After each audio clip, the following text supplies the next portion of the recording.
ఎక్కడ తగ్గాల్సిన పని లేదు. నీ బలం నీ జనం, నీ నమ్మకం నువ్వు నమ్మిన దేవుడు, నువ్వు నమ్మిన దేవుణ్ణి నమ్ముకో, నిన్ను నమ్మిన జనాన్ని నమ్ముకో. ఈ రెండే నీ గెలుపు కారణాలు.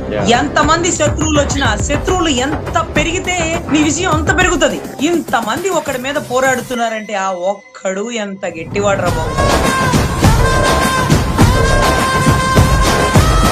అందరూ కలిపి వస్తే గాని ఒకడి మీద దాడి చేయలేరా, ఒకడి మీద దండయాత్ర ప్రకటించలేరా. సో ఇక్కడ శత్రువు గొప్పతనం ఎప్పుడు తెలుస్తుందంటే, నీ స్నేహితుడు ఎవడో తెలిస్తే నీ క్యారెక్టర్ గురించి చెప్పొచ్చు, నీ శత్రువు ఎవడో తెలిస్తే నీ కెపాసిటీ తెలుసుకోవచ్చు. నీ శత్రువులు ఎక్కువ మంది అవుతున్నారంటే, నిన్ను ఎదుర్కోలేక ఒకరికిద్దరు, ఒకరికి ముగ్గురు, ఒకరికి నలుగురు అవుతున్నారంటే నీ కెపాసిటీని వాళ్ళు పెంచుతున్నారు.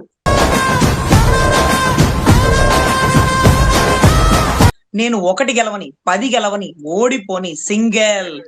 There are so many jackals and other animals in the forest, but there will be only one lion, and even if it is single, it will be the king of jungle అని ఒక గొప్ప message అందించినాడు sir. అదే కాక ఒక ర్యాలీలో కూడా ఆయన జగన్ గారి ఫోటో చూపించినాడు సార్. అంటే దాని సింబల్ ఏంటంటే, మీరెంతైనా భయపడండి, 16 నెలలు జైల్లో అయినా వేయండి, నన్ను చంపడానికి ప్రయత్నించండి, నా పక్క నుండి నా తల్లిని చెల్లిని నా శత్రువుగా అయినా చేయండి, ఏమైనా గాని నా పోరాటం మాత్రం ఆగదు, నా జనం నాకున్నారు, నా నమ్మకం నా దేవుడు అంటూ అతను ఇచ్చిన మెసేజ్ అతను చూపించిన ఫోటోలో ఏకదం వెళ్ళిపోయింది సార్, ఏకదం వెళ్ళిపోయింది. మనం ఒకవేళ అవతల వాళ్ళకి ఒక సలహా ఇవ్వాలి అనుకుంటే, అది ఏ పార్టీకి అయినా సరే సార్, ఎంత కష్టమైనా వాళ్ళని వాళ్ళు సింగిల్ గా ప్రూవ్ చేసుకోవడంలో ఉండే దమ్ము కలిసి వెళ్ళడంలో ఎప్పుడు ఉండదు సార్. అరే వాళ్ళు కలిసి ఉంటే గెలిచి ఉండేవాళ్ళు, కలవకపోయినా అంత మాత్రం పోరాటం చేసినారు, అన్ని సీట్లైనా వచ్చినాయి, అదిరా దమ్ము అని అంటారు సార్.